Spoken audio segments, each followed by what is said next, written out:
Ya,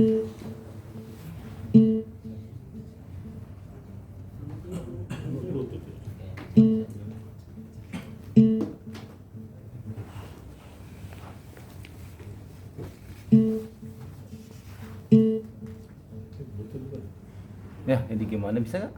Assalamualaikum warahmatullahi wabarakatuh. Al-Fatihata li Sayyidil Arabi wal A'jam wa hadiyatan lil muallifi wa masyaykhina wa usulina al-kiram wa li futuhil ilmi khairi wal hikam. Al-Fatihah. A'udzu billahi minasy syaithanir rajim. Bismillahirrahmanirrahim. Alhamdulillahi rabbil alamin. Arrahmanir rahim. Maliki yaumiddin. Iyyaka na'budu wa iyyaka nasta'in. Ihdinas siratal mustaqim. صراط الذين أنعمت عليهم غير المغضوب عليهم ولا الضالين آمين. بسم الله الرحمن الرحيم. قال المؤلف رحمه الله تعالى nawaqidul wudu'i. Ini bab menjelaskan perkara yang dapat merusak wudu sehingga wudu kita menjadi batal. Wa yanqudul wudu'ah, dan perkara yang dapat merusak wudu khamsatu asya'a, itu ada 5 perkara. Yang pertama khuruju syai'in, keluarnya sesuatu apapun, min ahadis sabilaini, daripada salah satu 2 jalan. Kabaulin, baik itu air kencing, wa ghaitin, atau itu tai, atau barozin, kotoran. Yang kedua an-naumu, yang membatalkan daripada wudu adalah tidur. Ala hayati, atas keadaan tidur orang itu, ghairil mutamakkini, yang tidak menetap pantatnya, minal ardi, daripada bumi, bimak adihi, daripada tempat duduknya.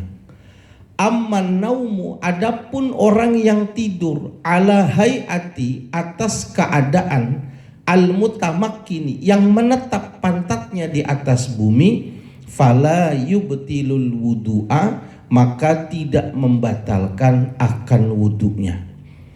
Yang ketiga zawalul aqli, hilangnya akal, bisukrin, baik dengan sebab mabok, au maradin, atau sebab dia sakit, au jununin, atau sebab dia gila, au igmain, atau sebab dia epilepsi, ayan. Sekian nanti kita bahas, mudah-mudahan cukup 3 ini dalam waktu setengah jam. Bapak hadirin yang dimuliakan Allah, pada siang hari ini kita masuk kepada kajian yang terkait tentang perkara-perkara yang dapat membatalkan wudhu kita. Dan ini yang harus kita pahamin sehingga kita bisa paham bersentuhan dengan siapakah yang membatalkan kita. Kalau seandainya kita nyium mertua kita, cium tangan mertua kita, batal apa tidak wudhu kita? Kalau nyium daripada kakak ipar kita, batal atau tidak? Nyium pembantu kita, batal atau tidak? Batal nggak nyium pembantu? Laki pembantunya. Iya, jadi kita harus paham, jangan kayak yang di film Hikayat Indosiar, masa habis cium tangan suami istri sholat sunnah, batal nggak suami istri salaman? Batal. Ini ngarang nih, ceritanya ngarang, contoh yang nggak benar. Nah, hari ini kita diajarkan oleh kiai kita ada 5 perkara yang bisa membatalkan wudhu. Mana saja? Yang pertama, gampangnya gini, keluarnya sesuatu. Kata asyai itu maknanya umum. Maksudnya keluar apa saja, baik keluarnya itu sesuatu yang umum pada dasarnya, atau sesuatu yang nggak umum, yang penting keluarnya dari salah satu dua lubang, itu bisa membatalkan daripada wudhu kita.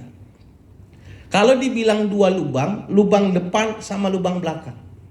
Perempuan, lubang depan sama lubang belakang.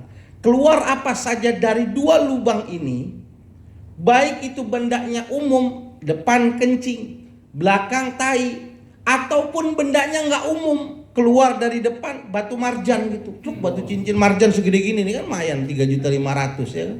Cerak gitu. Nggak usum. Atau keluarnya peniti, keluarnya nanah gitu. Itu nggak usum. Asal udah keluar dari dua lubang ini, maka itu membatalkan daripada wudhu kita. Jadi mau bendanya umum, bendanya nggak umum, kalau sudah keluar dari dua lubang itu batal. Dia berak gitu, neken, nggak keluar apa-apa gitu. Pas keluar, cuma keluar ini doang, kelereng satu, pluk gitu, kelereng. Walaupun itu keluarnya kelereng, karena keluarnya dari lubang pantat kita, wudhu kita batal. Jadi apa saja yang keluar dari lubang depan atau lubang belakang itu membatalkan. Seandainya lubang depannya nggak berfungsi, Pak, ini udah kerannya dol nih Pak, harus ditutup permanen nih Pak, dibikin stop keran, dimatiin di sini. Pantatnya juga nggak bisa, maka buang airnya dari sebelah sini nih Pak. Nanti ketemu orang dibuang tainya dari sebelah sini. Kenapa? Ininya nggak bisa dipakai. Nah sekarang kalau seandainya ininya udah nggak keluar, keluarnya dari sini, maka makom yang keluar dari sini sama seperti makom yang ada di depan dan di belakang. Jadi jangan dibilang berarti keluar dari sini nggak batal dong. Batal. Kenapa? Buang tai dari arah samping itu menggantikan posisi depan dan posisi belakang. Bisa dipahami? Karena nanti ada orang yang mohon maaf udah nggak bisa berfungsi di atas 70-an itu, prostat yang berat dan lain sebagainya. Jadi USG itu bukan cuma buat perempuan. Bapak yang kencingnya sakit di umur 54 itu harus di USG Pak, urinoirnya harus dilihat. Kalau sakit itu ngerinya ada prostatnya di situ. Jadi USG bukan cuma perempuan, laki-laki juga USG. Buat ngelihat di sini ada masalah apa enggak. Nauzubillah ada masalah. Nanti kalau dia ditutup, buangnya dari sini, dibolongin dari sini. Nah, yang batal itu siapa? Yang batal itu adalah orang yang masih hidup. Kalau orangnya sudah meninggal dunia, maka keluar kotoran tadi, benda yang gak usum tadi, itu gak membatalkan wudhunya. Ada jenazah, kalau udah dia meninggal dunia, waktu dia baru meninggal dunia itu sunnah keluarganya gerakin badannya dulu. Udah meninggal nih, digerakin badannya dulu.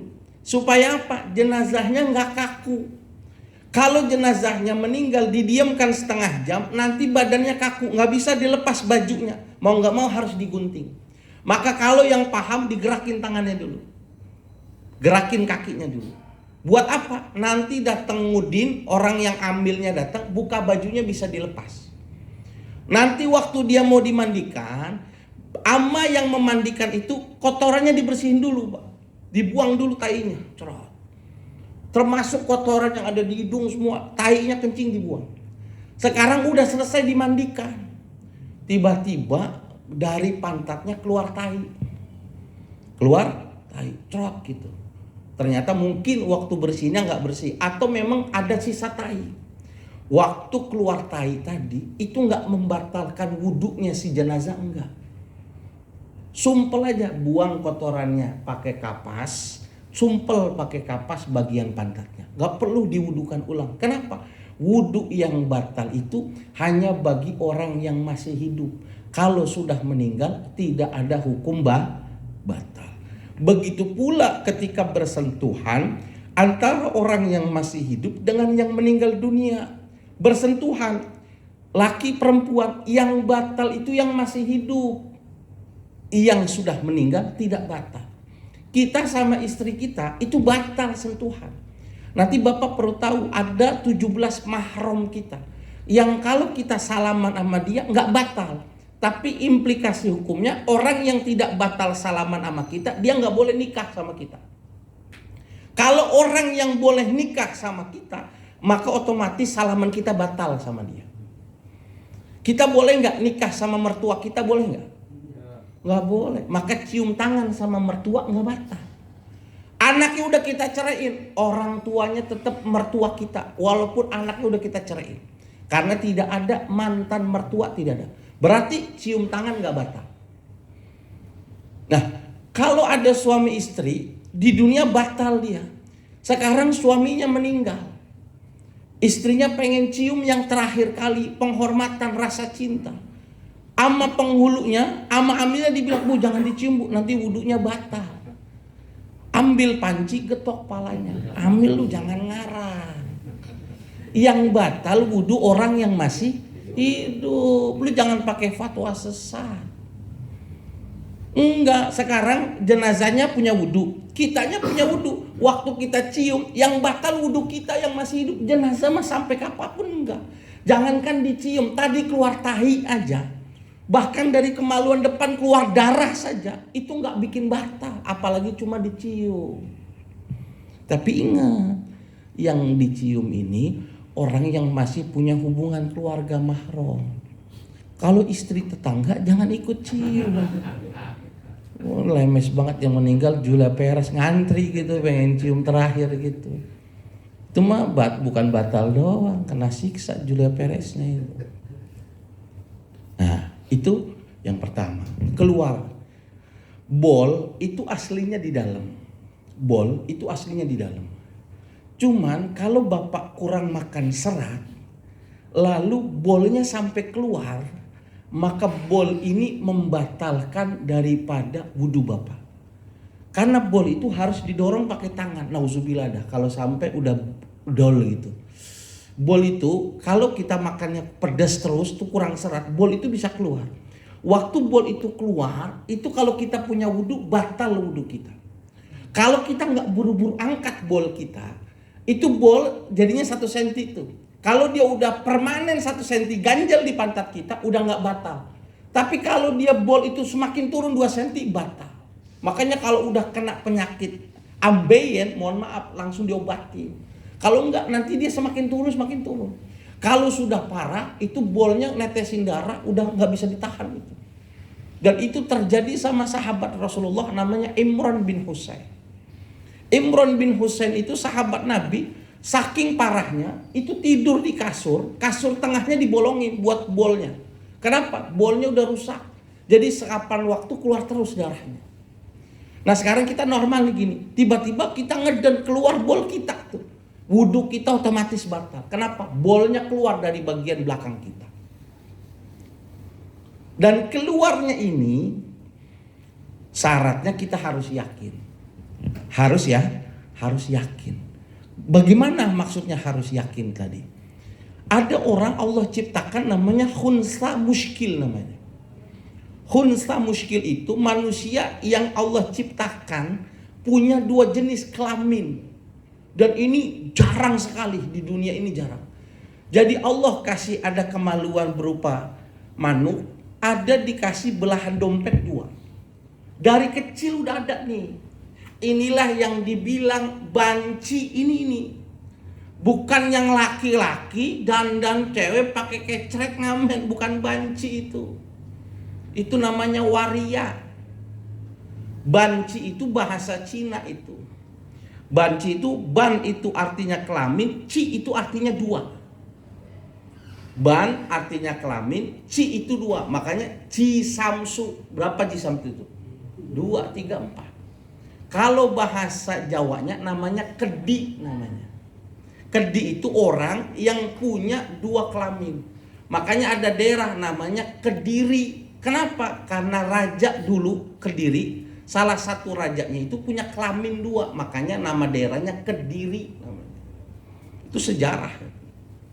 Kalau dia punya kelamin 2, ini manuknya, ini dompetnya, lalu keluar gitu. Yang dia nggak yakin tuh keluarnya dari mana?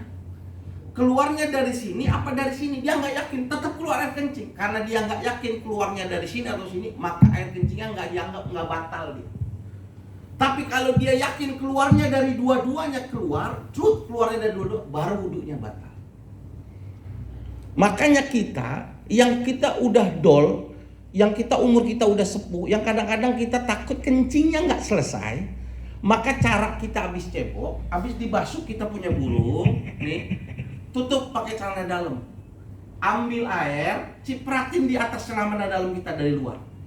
Supaya ada bekas air di situ. Supaya apa? Kalau nanti kita sholat, terus kita lihat ada air di sempak kita, kita nggak takut. Ah, ini mah bukan air kencing, tapi air bekas yang tadi saya cipratin. Kalau enggak, nanti setan bikin kita mikir, tadi lu pas sholat kencing tuh. Kita lihat, ini kencing bukannya. Nah, itu ragu-ragu, itu kerjaan setan tuh. Padahal yang membatalkan wudhu adalah kencing yang kita yakin keluarnya. Kalau kita lihat, enggak, ini air tadi yang saya cipratin, udah tinggalin setan. Berarti sholat kita sah, wudhu kita masih bagus, celana kita enggak najis. Kalau ragu-ragu, enggak kena. Nah, tadi itu ada ulama Imam Ghazali kalau tidak salah, penyakit yang nauzubillah itu penyakit tadi bol itu, penyakit ambeien itu parah itu. Ada ulama menulis satu kitab, ada khasiat namanya sholat fajar namanya. Sholat sunnah fajar itu kalau bahasa kita sholat qobliyah subuh. Sebelum sholat subuh, sunnah qobliyah subuh 2 rakaat. Ganjarannya lebih bagus dari dunia dan seisinya. Sholatnya ringkes aja. Bacanya abis Fatihah qul ya ayyuhal kafirun, bacaan yang kedua baca qul huwallahu ahad. Tapi sama ulama oleh Imam Ghazali diganti. Bapak kalau pengen hidupnya sehat, tuanya kencingnya bagus, nggak ada penyakit turunan dan lain sebagainya, diganti sama Imam Ghazali. Bacaan abis Fatihah yang pertama baca alam nasroh laka sodro. Bacaan yang kedua baca alam taro kaifa fa'ala rabbuka bi ashabil fil. Dikatakan oleh Imam Ghazali bagaimana? Idza qara'al alam wa alam lam yusibhu alamun. Siapa orang yang membaca pada pagi hari sholat qobliyah subuh 2 rakaat alam wa alam, alam nasroh dengan alam taro, lam yusibhu alamun, maka orang itu tidak akan menimpa alamun bencana termasuk penyakit. Makanya ada orang ulama-ulama kita kalau dia melakukan sholat qobliyah subuh yang dibaca alam nasroh. Supaya apa? Jangan sampai kena penyakit termasuk prostat, termasuk ambeien. Stroke, jangan tuh. Berat itu. Seengkel aja berat apalagi stroke gitu. Nah, jangan, bacanya alam nasroh, bacanya alam taro. Ini yang pertama yang membatalkan daripada wudhu kita. Dasarnya mana? Surah Al-Maidah ayat yang ke-6. Nabi mengatakan auja ahadakum minkum minal ghaid, yang membatalkan kalian apabila datang kepada kalian akan ghaid, akan tai, akan kotoran. Rasulullah mengatakan la yaqbalullahu sholata ahadikum idza uhdisa hatta yatawaddoa. Maka tidak akan sah sholat kalian ketika kalian berhadas. Maka kalau pengen sah ya tawaddo, maka hendaklah kalian berwudu. Kenapa? Karena dengan sebab keluar dari depan dan belakang, itulah yang menyebabkan batal daripada wudunya seseorang. Ini yang pertama. Jadi apa saja yang keluar dengan yakin mau kering ataupun basah itu membatalkan wudu kita. Yang kedua yang membatalkan itu adalah tidur. Tidur yang pantatnya nggak netep sama bumi. Ini nggak ada yang netep sama bumi nih. Karena yang dibilang pantatnya netep sama bumi itu duduknya sila. Silanya itu begini. Ini kaki nih, gini, dilipat. Ini silanya. Jadi kakinya di dalam. Ini pantatnya nempel. Bukan yang begini, bukan yang begini. Ini pantatnya kebuka. Kakinya begini. Ini yang Nabi mutarabok gini. Ini dilipat begini. Baru sini. Nah, ini duduknya begini nih. Dan dia nggak nyender sama ini. Duduknya begini. Kalau dia tidur dari sila yang tadi, tidurnya begini nih. Gini. Nggak gerak tuh. Selama khotib ngomong, tidurnya gini dong. Gini. Nggak gerak, nggak ngorok, ngapa gini aja, nggak ngeces, nggak mimpi. Nanti biar dijelasin apa yang bedanya tidur sama ngantuk. Kadang-kadang dulu gua ngantuk gitu, padahal udah mimpinya ketemu lu namanya ya, dibilang ngantuk. Gini, kalau dia tidurnya begini nih, Udah gini nih, maaf nih. Udah pasti batal. Kenapa? Pantatnya kangkat. Itu waktu kangkat bisa jadi kentut. Apalagi gini. Gitu. Udah kebuka udah. Iya, jaga gardu, begadang. Iya. Ada konser. Intinya begini nih, dia harus begini. Jadi kalau mau belajar ini begini, kakinya benar-benar kesemutan kalau emang ini. Karena apa? Pantatnya benar-benar nepak. Harus nempel begini. Kalau dia bisa nggak bergerak, maka itu nggak batal. Selama khotim. Tapi kalau udah batal, jangan pakai duduk lagi. Ente sholat ente nggak sah. Ada nggak begini? Masih aja tidur situ, tuh sholat ikut sholat ada nggak? Ada nih, bangunin dulu. Bangun. Saya mah nggak ngomong ente, ini ngomongin saya. Alhamdulillah nggak pernah. Tapi sering saya lihat gitu, dia tidur gitu. Tapi hebatnya langsung sholat. Mungkin dia nabi dari tidurnya nggak batal gitu. Nabi geblek. Kenapa? Di sini ada kaidah mengatakan begini. Ada kaidah yang mengatakan, saya udah catat di sini.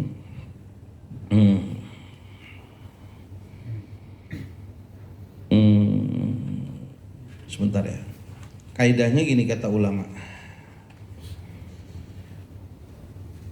Al-ainu wika'u sahi fa idza namat ainani istalqa wika'u. Nabi mengatakan kedua mata itu pengikat daripada pantat kita. Maka siapa orang seandainya kecabut matanya, artinya merem matanya, saat itu ikatan di pantat kita dicabut pasti kentut, walaupun dia nggak ngerasa kentut. Ingat ya, kalau orang udah tidur, apalagi tengkurap telentang itu udah batal dia. Yang nggak batal satu-satunya apa? Yaitu cuma orang yang tidur masih dalam keadaan dia duduk anteng. Itu doang orang yang tidurnya nggak batal dia. Sisanya daripada itu, maka wudhunya menjadi batal. Sekarang perbedaannya apa? Bagi orang yang dia tidur dengan orang yang ngantuk doang. Di sini ada perbedaan kata ulama, ada 3 hal yang membedakan antara orang yang tidur dengan orang yang ngantuk. Pertama, kalau orang yang ngantuk itu, dia itu masih dengar apa yang dikatakan oleh orang lain sekalipun dia nggak paham, masih dengar dia. Kerjaannya tidur mulu, nggak di sini sono, kampret ngomongin gue lu ya gitu. Itu masih sadar. Nggak sadar aja suara remeng-remeng sama agama kita masih dianggapnya ngantuk, belum tidur. Tapi kalau ciri daripada tidur itu ada 3. Yang pertama, ciri daripada tidur itu, pertama udah mimpi walaupun sebentar, itu udah tidur. Tidur gitu, ketemu gitu sama Luna Maya gitu. Pas mau dicium, dibangun sama teman kita, nggak jadi dicium tuh.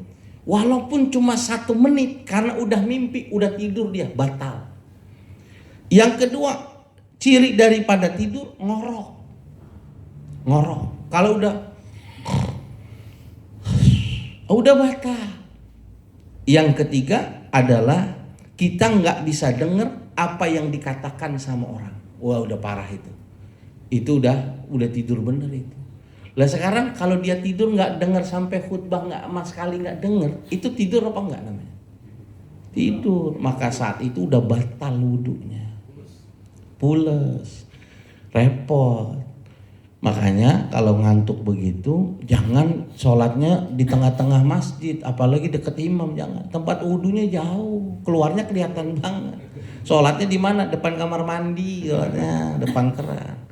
Kenapa? Bisa hilang tuh akal kita sehingga menyebabkan seseorang menjadi batalnya wudhu. Sampai dikatakan oleh Nabi, faman nama falyatawaddah. Siapa orang yang dia tertidur dan dia mau sholat, maka hendaklah dia melakukan daripada wudhu. Dari mana dasarnya orang yang duduk dengan sila tadi lalu pantatnya tidak batal? Kalau duduk yang benar tidak batal, dari mana? Dikatakan sebuah hadis dari Nabi Muhammad dalam riwayat Imam Abu Daud dan Imam Ad-Darqutni dikatakan, karena ashabu Rasulillah sallallahu alaihi wasallam adalah para sahabat Nabi Muhammad SAW ala ahdi Rasulillah, pada masa Rasulullah masih hidup, yang tazirunal isya'a, Mereka menanti daripada sholat isya hatta tahfiqa ru'usahum, sampai dengan ngantuk-ngantuk mereka. Jadi kalau habis sholat maghrib sampai selesai, Nabi pulang ke rumah, mereka nggak pulang, mereka nunggu di situ. Kenapa? Karena ganjaran yang paling besar itu nunggu daripada waktu maghrib sampai dengan waktu isya. Ada seorang ulama namanya Syekh Sulaiman Ad-Darani, dalam kitab, ternyata beliau ini guru Imam Al-Hawari. Beliau ditanya, Syekh, lebih bagus mana orang yang puasa sunnah dengan orang yang nunggu dari waktu maghrib ke isya? Kata beliau, lebih bagus nunggu maghrib ke isya. Jadi sahabat Nabi disuruh Nabi nungguin itu. Mereka nunggu Nabi sampai isya itu duduknya sila tadi sampai ngantuk. Nabi ngelihat itu. Tapi apa? Summa yusalluna wa la yatawaddaun. Mereka ketika sudah ngantuk tadi tidur dengan keadaan duduk yang benar, waktu Nabi qomat sholat, mereka ikut sholat. Wa la yatawaddaun, mereka tidak memperbaharui wudu. Kenapa? Wudunya dianggap nggak batal sama Nabi. Sehingga mereka diatur, badannya tidak terlalu gemuk, badannya tidak terlalu kurus. Kalau kebangetan kurus, pantatnya cekong, tetap aja nggak bisa. Harus yang badannya proporsional bagus, dia bisa nempatin di situ, kuat lama, sehingga bangun dari tidurnya nggak kesemutan. Kalau bangunnya kesemutan, nggak proporsional badannya. Kenapa? Berarti berat badannya nggak bisa nutupin tuh kekuatan kakinya. Kita pernah nggak tidur sampai kesemutan? Berarti berat badan kita nggak proporsional. Sahabat Nabi berat badannya sama, orang mereka ahlu sufah semua. Kerjaan mereka cuma makannya, cuma kalau ada yang bisa dimakan, makan. Kalau nggak ada, mereka nggak makan. Haram mereka minta, nggak mau. Sehingga perut mereka itu udah biasa diikat. Mereka kalau lapar, maka perutnya itu diikat pakai tali yang kencang. Supaya apa? Nggak ada rasa lapar. Kalau udah 3 hari mereka nggak makan, dari perutnya dicari batu koral yang gepek, taruh di sini. Buat ngikat semakin kencang. Kalau makannya sampai 3 hari nggak makan. Sehingga waktu sholat itu pada bunyi batunya krok. Hampir semuanya sahabat Nabi ternyata banyak yang nggak makan. Dan ashabu sufah itu kalau berak itu warnanya hijau.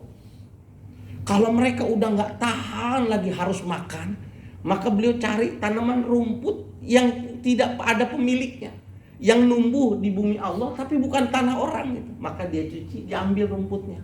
Buat sekadar apa? Masukin bahan makanan ke perut mereka. Sehingga kalau buang air besar, tainya warna hijau. Dan ashabu sufah, sahabat Nabi yang tinggal di rumah Nabi, yang di sebelah kamar Nabi, mereka itu kalau buang air besar, 1 minggu 1 kali saja mereka buang air besar, maka mereka nangis, berarti banyak makanan yang masuk ke dalam perut mereka. Kita sehari berapa kali buang air besar? Bisa 4 kali kita. Saban mau makan, gue berak dulu nih, baru makan biar bisa masuk. Nah ini bedanya kita sama sahabat Nabi. Jadi kalau bapak merasa tidurnya gerak, temennya bilang ngorok, temennya bilang ngeces, abang udah mimpi, udah gak usah malu, keluar. Jangan sholat abang bermasalah. Apalagi antum khotibnya datang jam 10:30, dikasih ruangan kayak gini, AC, suruh nungguin jamaah, dia tidur, gelok gitu. Batal, dia khutbahnya nggak sah karena harus berwudu, sholatnya nggak sah, 1 masjid nggak sah gara-gara dia. Kenapa? Karena dia nggak belajar kalau duduk itu ada caranya dia duduk, nggak sembarangan duduk. Sebentar saja dia meram, mimpi udah hilang, zawalul akal. Ini yang kedua. Yang ketiga, besok yang sekarang saya tutup, yang membatalkan itu dengan sebab hilangnya akal. Kalau sudah hilang akal, maka otomatis wudunya batal. Siapa dia? Bisukrit, orang mabok. Orang minum nih, mabok. Gak biasa mabok, dikasih 1 sloki doang. Ngomongnya udah ngawur. Jam berapa sih nih? Waktu dia minum slokian lagi wudunya batal. Walaupun dia minumnya cuma sedikit. Kenapa? Udah hilang akalnya. Atau sebab marot, sakit. Orang anak kecil, kalau kita juga, kalau cc kita sudah di atas 41, 42, itu udah panas badan kita. Itu ngomongan kita udah ngigo tuh. Waktu ada orang sakit udah ngigo gitu. Nanti beli aja tuh Monas, kalau dijual bayarin aja tuh. Dia ngomong begitu tuh. Padahal dia tadi habis sholat maghrib, tapi karena saking badannya meriang, dia ngomongnya udah ngaco tuh. Kalau udah hilang akal karena sebab sakit, batal wudunya. Terus dia sadar, Tadi gue ngomong apa? Lu mau beli Monas gitu. Azan, maka dia harus wudhu lagi. Kenapa? Wudhunya batal gara-gara dia marah. Kayak anak kecil jangan sampai di atas 40. 39 udah paling parah. 39 bawa nanti dari lubang pantatnya disodok. Kalau sampai 41, lebih sampai 43, nanti panasnya hilang lagi. Cuma nanti kalau sampai 3 kali itu mewariskan penyakit step tuh. Epilepsi mulainya dari situ. Dulunya pernah penyakit panas nggak diurusin sama orang tuanya. Sehingga apa? Panasnya turun sendiri jadinya epilepsi. Nah, di sini epilepsi ketika udah kena step epilepsi, lalu dia datang bulding di tengah jalan, walaupun cuma sebentar dia sadar lagi, saat itu wudunya juga batal. Au jununin, gila, udah batal. Ini orang kadang gila, kadang seger. Waktu seger dia sah sholatnya. Tapi habis assalamualaikum warahmatullahi wabarakatuh. Udah gitu setengah itu udah. Waktu dia oglek begitu, nah lagi kumat nih dia nih, batal. Waktu azan, ini azan isya ya, dia sadar tuh. Waktu dia mau sholat bilang, ente tadi udah balik lagi gilanya, wudu dulu. Paham? Jadi tidur, semua apapun yang dapat menutup akal kita tidak sadar, maka hal itulah yang bisa membatalkan sholat. Nah besok ada kajian 2 lagi yang membatalkan. Kita harus bisa membedakan mashun dengan lamasa. Menyentuh, disentuh, ataupun dengan bagian memegang. Ini yang perlu dipahamin. Begitu pula siapa mahram kita yang boleh kita nikahi, mana yang membatalkan wudhu kita dengan sebab pernikahan dan lain sebagainya. Barangkali karena kita waktunya terlalu siang, pengajiannya setengah 1, maka saya cukupkan. Barangkali sebelum saya tutup ada yang ingin dipertanyakan terkait tema atau di luarnya, saya persilahkan.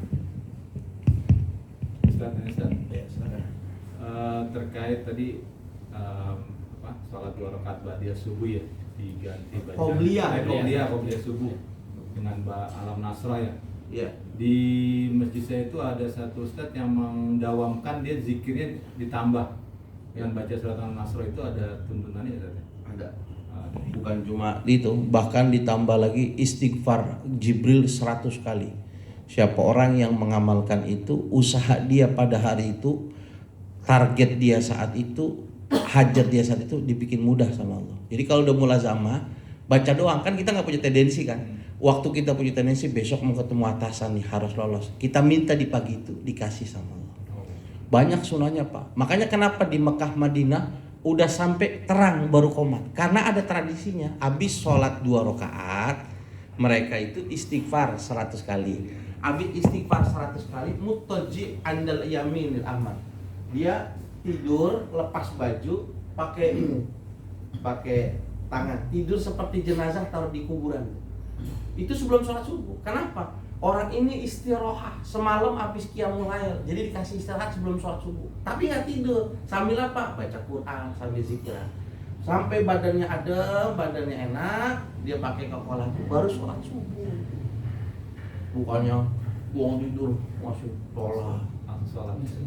Cuma kita itu. Nah, itu ada banyak. Jadi anjuran-anjuran Nabi dalam kitab Al-Azkar An-Nawawiyah, termasuk tadi baca daripada surah Al-Nashrah, Al-Qadar, zikirnya malaikat Jibril dan lain sebagainya, ada dasarnya. Ada lagi yang ini? Ya, silakan. Ini kaitan antara wudu dan aurat Ustaz. Wudu dan aurat. Iya, kadang kan kita habis mandi itu kan paling kamera. Nah, itu boleh nggak sih kita wudu sah atau tidak? Boleh. Kemarin kita udah bahas syarat sahnya wudu itu boleh tidak menggunakan pakaian, artinya membuka aurat nggak apa-apa, cuman dimakruhkan saja.